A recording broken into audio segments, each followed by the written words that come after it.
Ano ang masasabi mo sa paggamit ng confidential funds ni Vice President Sara Duterte? Hindi lamang dapat yung kay Vice President Sara Duterte imbestigahan. Lahat ng gumagamit ng confidential funds, kung may iimbestigahan lahat. Pero Hindi pa tinanong, pwedeng isa ang lang. tanong is about Sara Duterte. Yung paggastos niya ng confidential funds, sinabi niya hindi siya magpapaliwanag sa Kongreso. Tama ba yun? Tama, sapagkat binibigyan siya ng COA until January or February of this year to comply with documentation.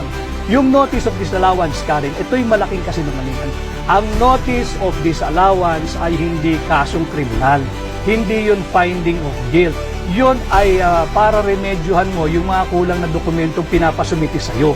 At binibigyan pa siya ng January or February of this year. Therefore, the investigation conducted by the House of Representatives, if at all, premature. Huwag mong pangunahan ng COA.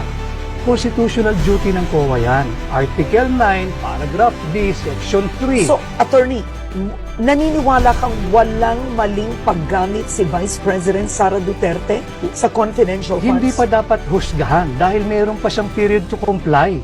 So lahat ito premature. Let COA do its job. Huwag pakialaman ng Kongreso yung trabaho ng COA because it is not the core function of Congress to do the function of COA.